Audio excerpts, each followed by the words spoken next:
El sabueso. De Howard Phillips Lovecraft. En mis torturados oídos suena incesantemente una pesadilla de aleteos y agitaciones, y un ladrido débil y distante, como de algún sabueso gigantesco. No es un sueño, me temo que no es siquiera locura. Ya que han sucedido demasiadas cosas para poderme refugiar en estas dudas piadosas. Seing John es un cadáver despedazado, solo yo sé por qué, y lo sé de tal forma que estoy a punto de saltarme la tapa de los sesos, por miedo a terminar igual.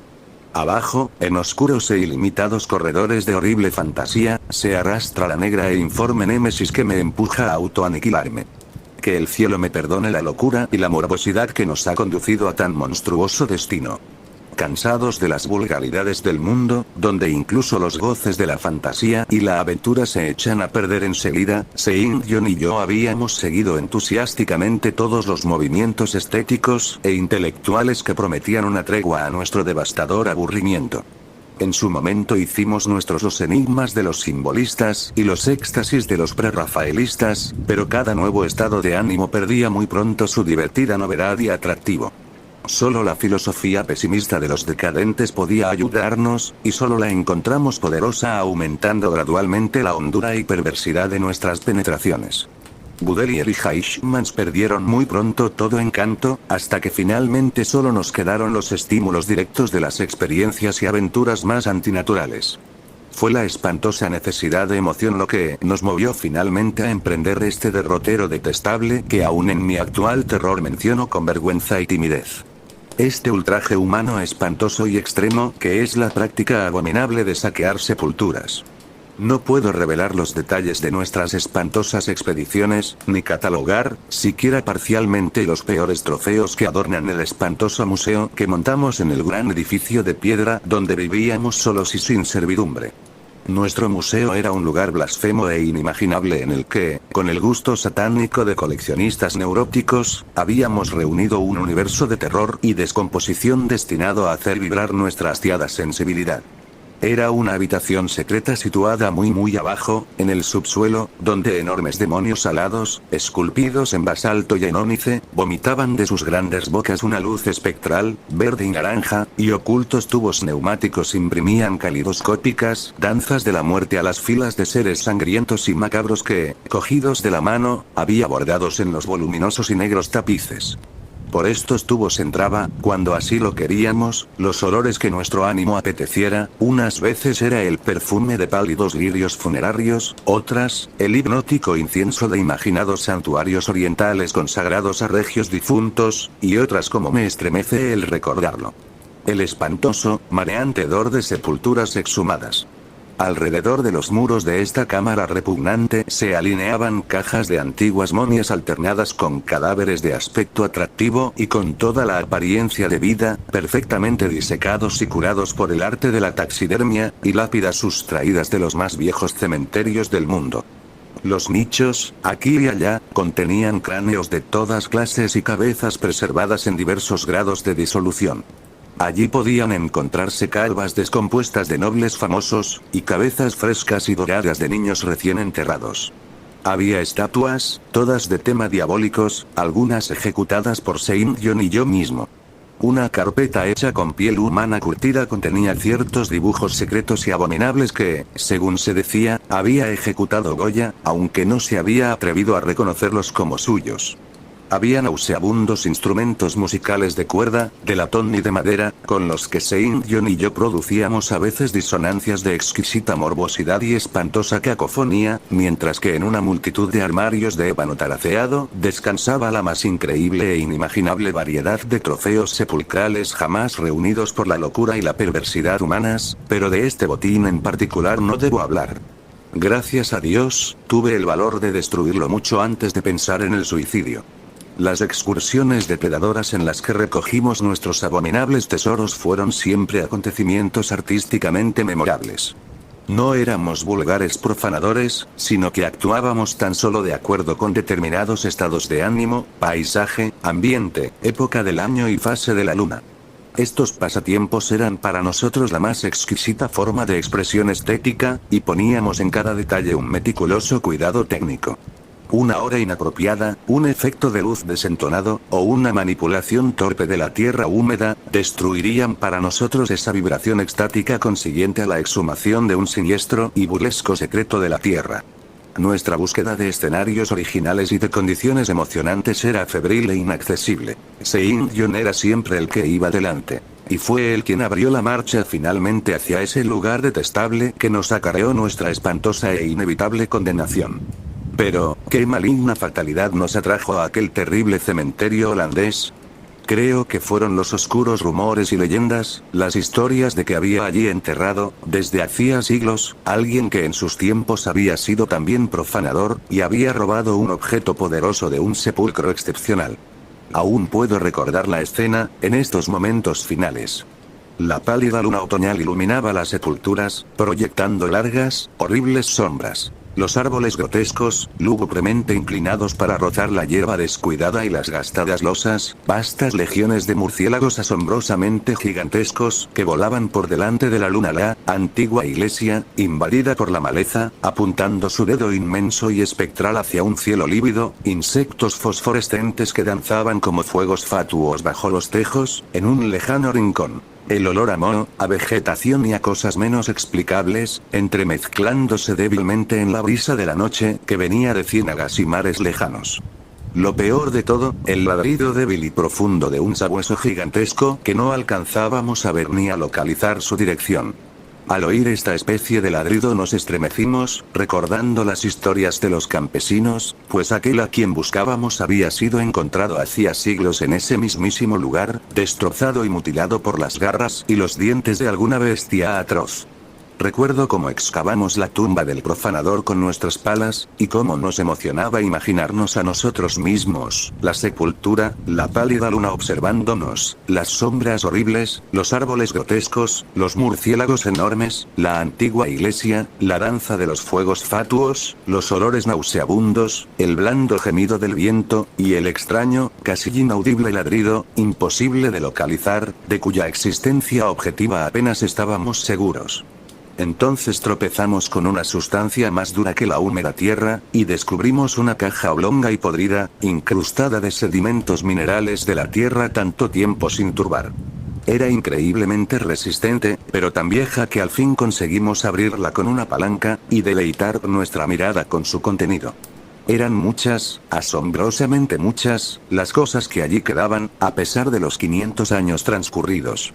El esqueleto, aunque aplastado en algunos sitios por las mandíbulas de la bestia que lo había matado, se conservaba unido con sorprendente firmeza, y nos recreamos contemplando la blanca y limpia calavera, con sus dientes largos y firmes, y unas cuencas que en otro tiempo brillaron con macabra fiebre igual que las nuestras. En el ataúd había un amuleto de curioso y exótico diseño que al parecer había llevado el difunto alrededor del cuello. Tenía la figura convencional de un sabueso alado o esfinge de rostro semicanino, en postura agachada, tallado exquisitamente, a la manera antigua y oriental, en un trozo de jade verde. La expresión de sus rasgos era en extremo repugnante, y sugería a un tiempo la muerte, la bestialidad y la malevolencia. Alrededor de la base había una inscripción en caracteres que ni Seung-Yoon ni yo pudimos identificar, y debajo, como el sello del artesano, tenía grabada una grotesca y formidable calavera. En cuanto descubrimos el amuleto comprendimos que debía ser nuestro, que este tesoro era el único tributo lógico que nos correspondía de aquella sepultura secular. Aun cuando sus contornos fuesen extraños, deseamos poseerlo. Pero al examinarlo con más atención, vimos que no nos era completamente desconocido. Por supuesto, era distinto del arte y la literatura que todos los lectores normales y equilibrados conocen, pero nosotros lo reconocimos como el ser al que alude en el prohibido Necronomicon el árabe loco Abdul al-Hazred. El espantoso símbolo anímico del culto a los devoradores de cadáveres practicado en la inaccesible Len, en el Asia Central. Demasiado bien podíamos reconocer los rasgos, descritos por el viejo demonólogo árabe, rasgos, dice él, tomados de cierta manifestación oscura y supranatural de las almas, de quienes turbaron y oyeron a los muertos. Nos apoderamos del objeto de jade verde, echamos una última mirada al rostro blanco y cavernoso de su dueño, y cubrimos la sepultura dejándola como antes. Mientras nos alejábamos apresuradamente del odioso lugar, con el amuleto robado en el bolsillo de Saint John, nos pareció ver descender la bandada de murciélagos sobre la tierra que acabábamos de desvalijar, como buscando algún alimento impío y maldito. Pero la luna era pálida y débil, y no estábamos seguros. Y al día siguiente, cuando zarpamos de Holanda rumbo a nuestro país, nos pareció oír otra vez el ladrido débil y lejano de un sabueso gigantesco en el horizonte. Pero el viento gemía lúgubre y triste, y no pudimos estar seguros. Menos de una semana después de nuestro regreso a Inglaterra, empezaron a suceder cosas extrañas. Vivíamos como reclusos, sin amigos, solos, sin criados, en unas pocas habitaciones de una antigua casa solariega situada en un páramo inhóspito y poco frecuentado, de modo que rara vez turbaba nuestra puerta la llamada del visitante. Ahora, sin embargo, empezó a turbarnos lo que parecía ser un frecuente manotear en la oscuridad, no solo en las puertas sino también en las ventanas, tanto en las de arriba como en las de abajo. Una de las veces, nos dio la impresión de que un cuerpo grande y opaco oscurecía la ventana de la biblioteca por la que penetraba la luz de la luna, y otra creímos oír un aleteo no lejos del edificio. En ambas ocasiones, salimos a inspeccionar, pero no vimos nada, y empezamos a atribuir todos estos fenómenos a nuestra imaginación, que prolongaba en nuestros oídos los ladridos débiles y lejanos que nos pareció escuchar en el cementerio holandés. El amuleto de Jade descansaba ahora en un nicho de nuestro museo, y a veces encendíamos velas de extrañas fragancias ante él. En el Necronomicon de Abdul al-Jazred nos enteramos de muchas de sus propiedades, y de la relación existente entre las almas de los espectros y los objetos que las simbolizaban. Y lo que leímos nos llenó de inquietud. Entonces, llegó el terror. La noche del 29 de septiembre de 1919. Oí un golpe en la puerta de mi habitación. Imaginando que era Saint John, le grité que entrara, pero me contestó una carcajada estridente. No había nadie en el corredor. Cuando saqué a Saint John de su sueño, declaró que ignoraba por completo lo sucedido, y se sintió tan preocupado como yo. Fue la noche en que los débiles y distantes ladridos del páramo se convirtieron para nosotros en una realidad cierta y pavorosa. 4 días más tarde, mientras estábamos en nuestro museo, nos llegó un ruido apagado, cauteloso, como si arañasen en la puerta que conducía a la escalera secreta de la biblioteca. Nuestra alarma ahora se dividió, porque además de nuestro miedo a lo desconocido, vivíamos siempre con el temor de que se descubriese nuestra horrenda colección. Apagamos todas las luces, nos acercamos a la puerta, y la abrimos de golpe. En ese instante, notamos una inexplicable ráfaga de viento, y oímos, como alejándose, una extraña mezcla de susurros, risas contenidas y murmullos articulados. No tratamos de determinar si estábamos locos, soñando, o en nuestros cabales. Solo nos dimos cuenta, con la más negra de las inquietudes, que los murmullos aparentemente inmateriales eran sin lugar a dudas en holandés. En adelante, vivimos sumidos en un horror y una fascinación cada vez mayores. Casi siempre nos aferrábamos a la teoría de que nos estábamos volviendo locos los dos a causa de nuestra vida de emociones antinaturales, pero a veces nos complacía más considerarnos víctimas de algún destino oscuro y terrible. Las manifestaciones extrañas eran ahora demasiado frecuentes para poderlas enumerar. Nuestra única casa parecía cobrar vida con la presencia de algún ser maligno cuya naturaleza no nos era posible determinar, y cada noche nos llegaban aquellos ladridos demoníacos que el viento traía del páramo, más fuertes cada vez. El 29 de octubre encontramos en la tierra blanda, debajo de la ventana de la biblioteca, una serie de huellas de pisadas absolutamente indescriptibles. Eran tan desconcertantes como las hordas de enormes murciélagos que revoloteaban en torno a la casa solariega en crecientes e inusitado número. El horror llegó a su culminación la noche del 18 de noviembre, en que fue atacado Saint John, cuando regresaba de la lúgubre estación de ferrocarril, por una bestia espantosa y carnívora que le despedazó.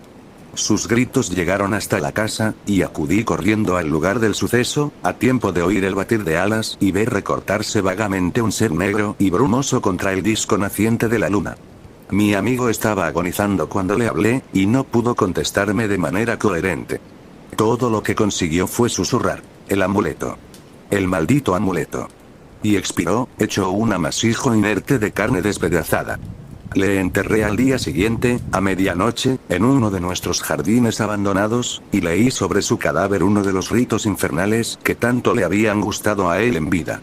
Y al pronunciar la última frase, oí a lo lejos, en el páramo, los débiles ladridos de un sabueso gigantesco.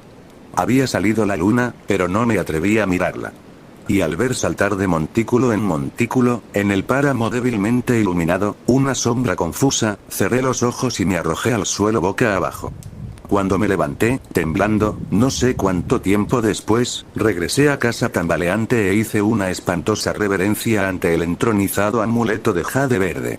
Temeroso ahora de vivir solo en la antigua casa del páramo, me marché a Londres al día siguiente, llevándome conmigo el amuleto, y después de quemar y enterrar el resto de la impía colección del museo.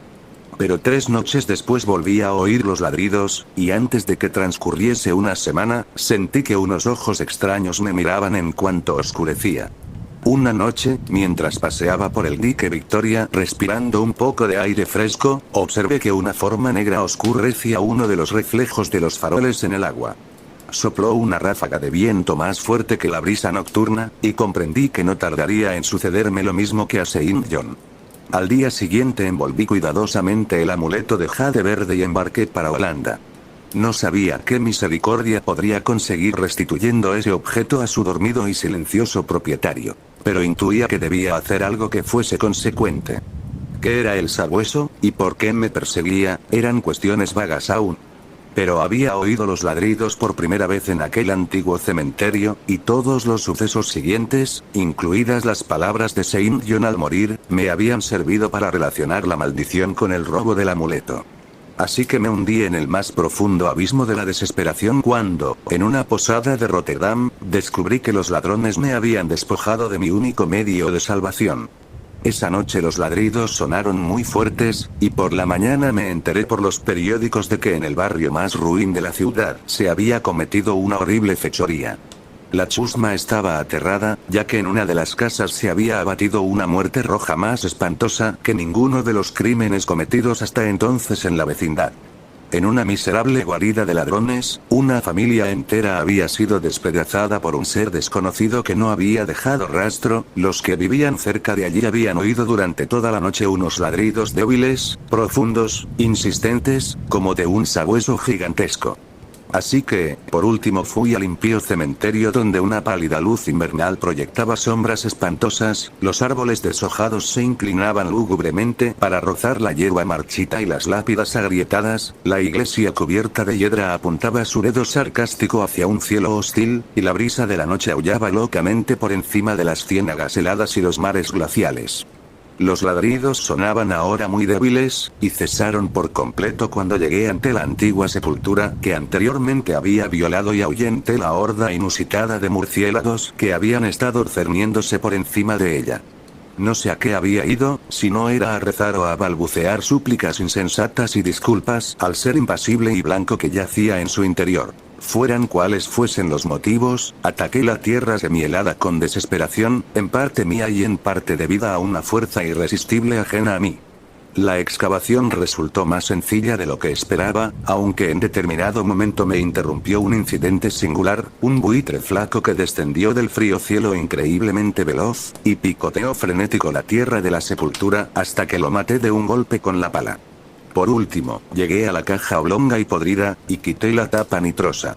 Este fue el último acto consciente que ejecuté. Porque acurrucado en el interior del ataúd secular, y abrazado por un apretado séquito de enormes, nervudos y dormidos murciélagos, yacía el ser al que habíamos robado mi amigo y yo. No limpio y plácido como lo habíamos visto anteriormente, sino cubierto de cuajarones de sangre y horribles jirones de carne y de pelo, mirándome de manera consciente con sus cuencas fosforescentes y sus afiladas fauces sanguinolentas y entreabiertas, sonriendo ante mi inevitable condenación. Y cuando de aquellas fauces brotó un ladrido profundo y sardónico, como de un gigantesco sabueso, y vi que en su zarpa inmunda y sangrienta sujetaba el amuleto extraviado y fatal de jade verde, proferí un grito, y eché a correr insensatamente, y mis gritos se convirtieron muy pronto en histéricos accesos de risa. La locura cabalga sobre el viento de las estrellas. Sus garras y sus uñas se afilan en centenares de cadáveres. Una muerte goteante cabalga sobre una bacanal de murciélagos surgidos de las ruinas nocturnas de los templos sepultados de Belial. Bien, mientras los ladridos de esa monstruosidad muerta y descarnada aumentan más y más, y los furtivos aleteos de esas bestias extrañas describen círculos más estrechos cada vez, me procuraré con mi revólver el olvido, que es mi único refugio ante esta monstruosidad inominada e inominable.